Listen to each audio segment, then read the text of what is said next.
Hey besties, it's Rosie. I am picking up on an extremely powerful collective today.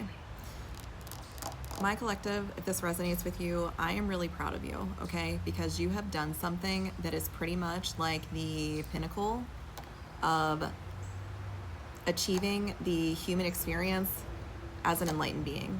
Like, you have finally realized that your thought process, the way that you move through your thoughts and emotions, mainly your thoughts. I'm getting that you have realized that your thoughts shape your emotions and therefore they color your entire landscape. And you either have or you are about to come into this energy of like having mastery over that. You have realized that your number one op in life is your own brain. And that's not your fault. And it's not even a bad thing, okay? Everybody just spawned in with a certain brain. It was their core programming, but you have the ability to rewrite the program, all right? Everybody was kind of dealt a different hand in this department, and some, were luckier than others, but you have realized regardless of what programming you spawned in with, you have the ability to change it, and you're like, you know what? I'm going to. And now that you've done that or are about to, everything in your reality is shifting, because what you were creating from your default brain was probably not up to par. It probably was giving you a lot of things that you didn't want to experience. Probably whatever anxieties or negative thought patterns you had were leading you to make choices for your life that were not really serving you, okay? They were probably, it's like the equivalent of just kind of like wearing a cast when you don't really need to. It's kind of impeding your ability to get around. But the collective I'm picking up on right now, you're not doing that anymore. Bestie, I'm seeing that this was a pattern that was mirrored to you, maybe by a mother figure, by a father figure too. I'm getting the Queen of Swords and the King of Swords both in the reverse. These are like extreme distortions in your mental energy. This is like, I'm just picking up on like a super negative energy, like these self-fulfilling prophecies, because you're constantly speaking them into existence. Like your life isn't going well because you say it doesn't. Like even when there's positive things going around, there's just this energy of like putting a negative spin on it or preparing yourself for the worst. Like something good might be happening right now, but eventually something bad's gonna happen, and so I need to focus on that. And bestie, this is sad because this comes from a very wounded place, okay? This comes from survival mode. This comes from not feeling like you have the internal stability to withstand whatever's coming, so you're constantly obsessed with and bracing for the worst. And when you're doing that, you're not really leaving yourself open to other possibilities.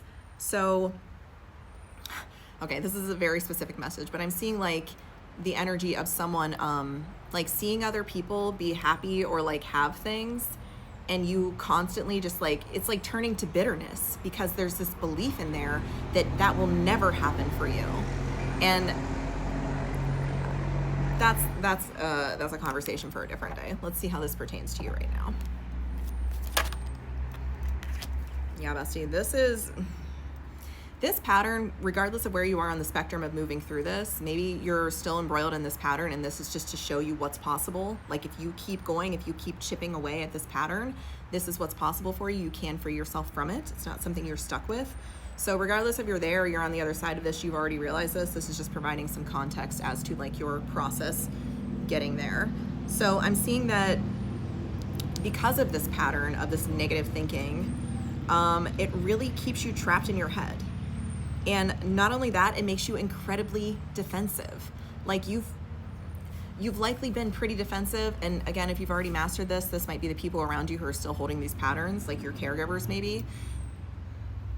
These people are like incredibly defensive. If you even suggest that there's anything better, they're immediately shutting it down. They're just like, that's ridiculous. Like my life sucks and it's always going to. That's the way it's always been and that's the way it's going to be. Like, actually, bestie, your brain sucks.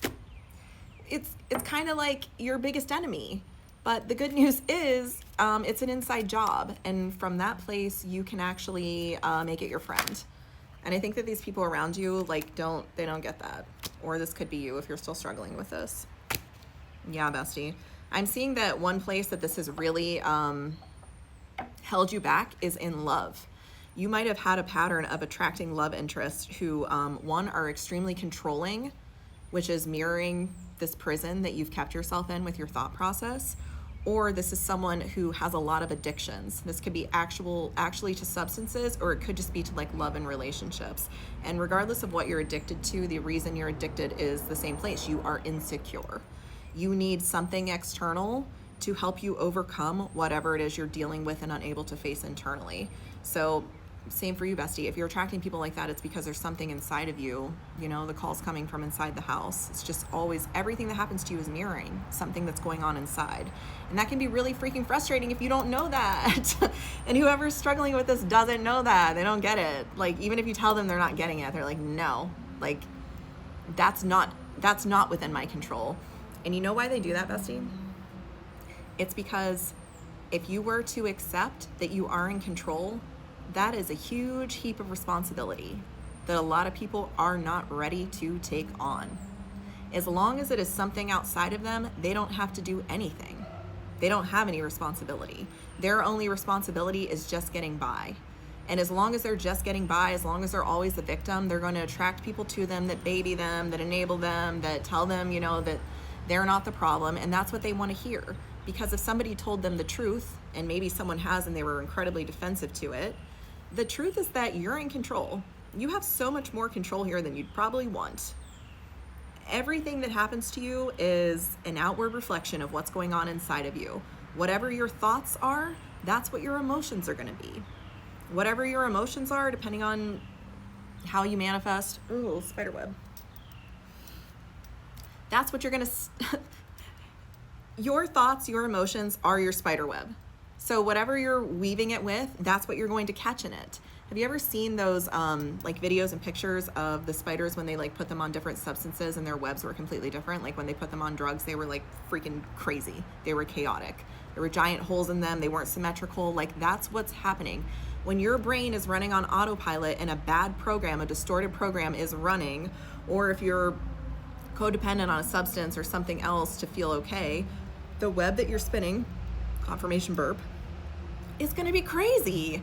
And what are you going to catch in a crazy web? Probably nothing great. If there are lots of like holes in your web, you're probably only going to be able to catch really big things. And the big things that you're going to catch are like, you're going to bite off more than you can chew. So all this to say that your mental landscape is the framework for everything. And I'm already hearing people argue with me in my head about this because they're saying like emotions, you know, you can't control your emotions, or I can't help how I feel. Bestie, that is true and not true, okay? If somebody does something to you and you react, true. Like, you can't really help how you feel, but you can help how you respond to it. You can help what you do with bad feelings when they come. You don't have to let them rock your world and be an excuse to stay somewhere that is unstable all the time because you feel unstable. Your emotions and your feelings are different, and you need to learn to differentiate between them. You cannot help how you feel. You can't help how your body responds to things, but you can help what you do when that happens. Do you wreck it all into the sea when you have a bad emotion? Do you spiral out of control? Do you use that as an excuse to give in to these negative thought patterns, these negative behaviors? Do you self-soothe in unhealthy ways? That's within your control. You might not be able to control how your body responds to things, but you can control how you govern it from that point. And I think that's the point that Spirit is trying to make. Like, yeah, you're not in control of that part because of many reasons, trauma, whatever, unhealed wounds. But these things are happening to you to show you where the wound is. If something is happening, if something is triggering you, that is happening to show you that something needs attention. And if you are just leaning into all these bad habits whenever you feel that call, you're totally missing the point. And so, bestie, wherever you fall on the spectrum, I just want to say congratulations if you're out of it. I'm very proud of you. That was not easy to do. And if you're still struggling with this, I just want you to know that like you have the master key here. And that might be a responsibility that you didn't want, but no one's coming to save you. It is an inside job. So you have what it takes. If you've made it this far in this message, thank you for listening.